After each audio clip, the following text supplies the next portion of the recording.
आप तक टाइम्स में आपका स्वागत है। वैश्वीय एकता एवं स्वागत समारोह आयोजित। पंचतत्व में मिल जाऊं फिर भी करूंगी समाज हित में कार्य। डॉक्टर सपना बंसल। देखते हैं इस रिपोर्ट को। धन्यवाद। कहते हैं कि जीवन में कुछ ऐसे क्षण आते हैं जब आप शून्य हो जाते हैं। या तो आपके पास इतनी खुशी होती है जिसे आप साध नहीं पाते, या इतना दुख होता है जिसे छाती पर नहीं रख पाते। आज मेरे लिए ये क्षण इतना अत्यंत भावुक है कि शायद मैंने अपने जीवन के 18 साल पढ़ाने में लगाए, लेकिन कभी ऐसा क्षण नहीं आया जब मेरे अंदर से इतनी भावुकता आई। आप सबके प्यार ने, आप सबके सम्मान ने मुझे वो ताकत दी है जो मुझे अपने अंदर इतना बड़ा साहस दे रहा है कि चाहे कुछ भी हो जाए, डॉक्टर सपना बंसल पीछे नहीं हटे। और कोई साथ ना दे मेरा, चलना मुझे आता है। कोई साथ ना दे मेरा, चलना मुझे आता है। हर आग से वाकिफ हूँ, जलना मुझे आता है। जलना मुझे आता है।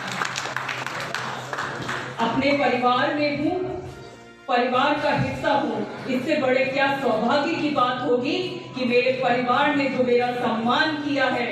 आज हमारे भामाशाह जी, महाराजा अग्रसेन जी ऊपर से मुझे जरूर आशीर्वाद दे रहे होंगे कि 15 साल में वैश्य समाज की अलग जगाने के लिए मातृशक्ति ही सही, डॉक्टर सपना बंसल ने कोई कोशिश तो की है।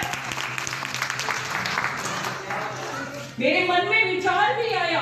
बहुत लोगों ने पूछा कि डॉक्टर सपना बंसल दिल्ली यूनिवर्सिटी में प्रोफेसर हो, बड़ी बड़ी डिग्रियां हैं, अच्छा घर है, परिवार बढ़िया है, क्या जरूरत है राजनीति में आने की? राजनीति और आप?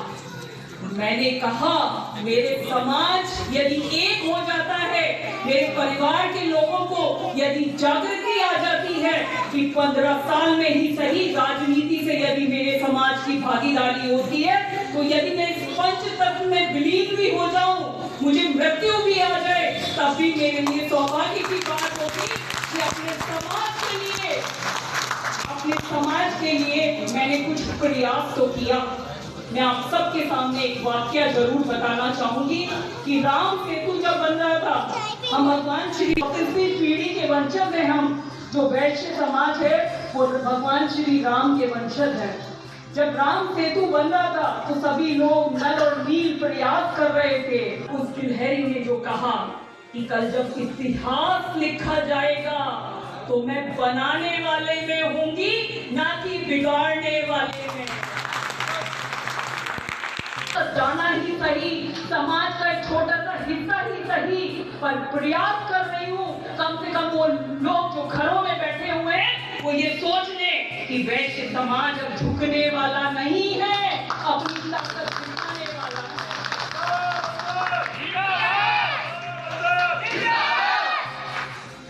मैं आपसे सिर्फ एक ही बात कहना चाहूंगी, टैक्स भी बहुत दिया, प्रयास भी बहुत किए, लेकिन आपको पीड़ा नहीं होती। खोड़ा में 35,000 आपके वोटर हैं वैश्य समाज के, और आपके 7,000 से ज्यादा परिवार इस खोड़ा में रहते हैं, लेकिन कभी विचार किया आपने? आपका कोई सभासद आपके समाज का नहीं है, ना नॉमिनेटेड है ना इलेक्टेड है। क्या ये दर्द आपके अंदर पीड़ा नहीं देता? यदि ये पीड़ा नहीं देता तो आप सोच लीजिए आप बहुत गलत कर रहे हैं अपने साथ में, क्योंकि ये पीड़ा होनी चाहिए कि 35,000 जब हमारे वोटर हैं समाज के, तो क्या एक सभासद नहीं हो सकता आपके समाज में? एक व्यक्ति लायक नहीं है? अरे विचार करिए कौन सी नींद में सो रहे हैं? आपका अस्तित्व राजनीतिक पार्टियां मिटा देंगी और एक दिन ऐसा आएगा कि आप सिर्फ गिनतियों में रह जाओगे या फिर नोट देने के काम के मात्र रह जाओगे, कोई अस्तित्व आपका नहीं होगा। जाग जाओ आज। मैं आपसे सिर्फ यही कहती हूँ, मैं एक हुंकार बनने के लिए आई हूँ। मुझे नहीं पता इतिहास क्या होगा, मुझे नहीं पता भविष्य क्या होगा, और मुझे परिणाम की चिंता भी नहीं है। मुझे सिर्फ चिंता आप लोगों के भविष्य की है, आपके बच्चों की चिंता है। उस चिंता को जरूर चिंतन में बदलीजिए और विश्वास रखिए, यदि आज आप जागृत नहीं हुए तो भविष्य आपसे पूछेगा कि जब ऐसा प्रयास हो रहा था कि 15 साल में पहली बार वैश्य समाज से एक महिला ही सही उसने कोशिश की थी, तो तुम सड़कों पे थे, ना कि घरों में बैठे हुए थे। मैं अपनी बहनों को एक बात कहना चाहती हूँ, मातृशक्ति, और कहते भी हैं कि इंसान की मृत्यु कैसे भी हो, लेकिन उसका जन्म एक स्त्री के द्वारा ही होता है, क्योंकि स्त्री देश का, राष्ट्र का, यहाँ तक कि पूरी सृष्टि का निर्माण करती है। मातृशक्ति 5 सीटों में कोई महिला टिकट नहीं मांग रही है। बहुत सुंदर। और मेरे कि आपकी ही जीत होगी, जीत मेरी नहीं, आपकी होगी। जिसके पूरे घर में एक लौती बेटी है और आज उस इकलौती बेटी की शादी है और अभी शाम को मेरे बढ़ने वाले हैं, लेकिन समाज के लिए वो व्यक्ति मंच पे बैठा हुआ है। प्रीति गुप्ता जी, आप थोड़ा सा भी योगदान दे दीजिए, आपका भी जीवन सफल हो जाएगा। आज पहली घर में शादी है, नहीं समाज का काम है, मैं तो जाऊंगा ही, ऐसी सोच है। आप शिद्दत सोचिए, लोग कहते हैं डॉक्टर सपना आपके साथ कितने लोग हैं, आज हर दिन यहाँ पे आकर लोग देख लें कि मेरे साथ कितने लोग हैं और क्या जज्बा मेरे साथ है।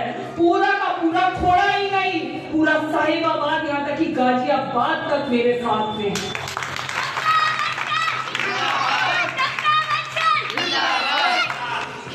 को बुझने मत देना, बहुत मुश्किल से ये जोत जली है 15 साल में। अब इस जोत को, अखंड जोत को अपने अंदर जलाए रखना, ये आपकी जिम्मेदारी है और इस जिम्मेदारी को निभाना। मैं सभी का बहुत बहुत धन्यवाद देती हूँ और यही कहूंगी कि आपने मुझे जो प्रेम और जो स्नेह दिया है उसके लिए मैं आपको कोटि कोटि धन्यवाद देती हूँ। मैं नहीं लड़ रही, आप लड़ रहे हैं। मैं हारूंगी, हार आपकी होगी, मैं जीतूंगी, जीत आपकी होगी। इन्हीं शब्दों के साथ में अपनी वाणी को विराम देती हूँ और खोड़ा के सभी मेरे अपने परिवार के सदस्यों को कोटि कोटि धन्यवाद देती हूँ। बस जाग जाओ और हर व्यक्ति ने यदि अपने तन मन धन से एक बार जिम्मेदारी ले ली ना, तो आज मैं आपको विश्वास दिलाती हूँ कि साहिबाबाद में आपकी सत्ता आने वाली है। सुने सभी को, कोशिश कर लो और एक बार जोरदार जयकारा लगाते हैं। महाराजा अग्रसेन की, महाराजा अग्रसेन की, भामाशाह की, महारानी माधवी की, वैश्य समाज की, वैश्य समाज की, वैश्य समाज की, ठीक कर लाऊंगी मैं इस अधिकार को, जो कि यह अधिकार हमारा है। आप यदि मेरी बात को समर्थन देते हैं तो कहिए, क्या आप मेरे साथ हैं? क्या आप मेरे साथ हैं? क्या आप मेरे साथ हैं? बस मुझे यही विश्वास चाहिए आपसे और आपके लिए मैं मरने मिटने के लिए आगे तैयार हूं। और एक बात बता दूं, यदि जीवन में कोई भी कठिन समय आया, सबसे पहले गोली के लिए भी छाती मेरी होगी। मरने से डर नहीं लगता, इसीलिए उतरी हूँ राजनीति में। मरने से डर नहीं लगता। ये बता दूं सबको कि कर लो चाहे तुम कितने पोस्टर फटेंगे, तुम एक पोस्टर फाड़ोगे, हम 10 लगाएंगे, लेकिन अपना अस्तित्व बचा कर रहेंगे।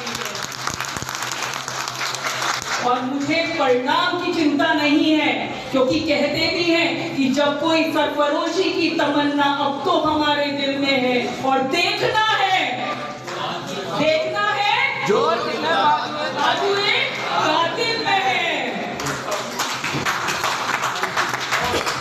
अपने लिए एक बार जोरदार तालियां आप बजा सकते हैं, क्योंकि आपने यहाँ उपस्थिति देकर जो हौसला दिया है, बहुत जल्दी है। मेरे भाइयों ने रात दिन एक करके जो मुझे शक्ति दी है, मैं उनको बता दूं कि मैं सिर्फ 2 बहनें थी, मेरा कोई भाई नहीं था। तो हमेशा कहते थे परिवार में कि कोई भाई नहीं है। आज मेरा एक घोड़ा वासी यहाँ मेरा भाई है।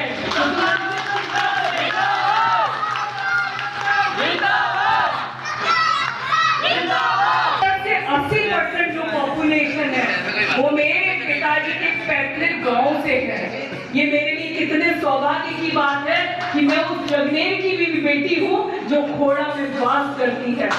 करौली माता जो हमारी भी कुलदेवी है, तो मैं इस परिवार का हिस्सा हूँ और आपसे अलग नहीं हूँ। उन्हें एक बात कहना चाहूंगी, परिस्थितियां बहुत विपरीत आने वाली हैं। जिसको खुद पे भरोसा हो सिर्फ वही मेरे साथ आए, क्योंकि समय कठिन आएगा। लोग आपको डराएंगे, धमकाएंगे, बहकाएंगे, लालच देंगे, लेकिन अपने जमीर को मत बेच देना, इस बात का ध्यान रखना। मुझे इतना प्रेम इसने दिया और खोड़ा ने मुझे जो मान सम्मान दिया है, मैं यही कहूंगी मेरा ये जन्म पूरा का पूरा सिद्ध हो गया। मुझे मेरे परिवार से इतना मान सम्मान मिल रहा है।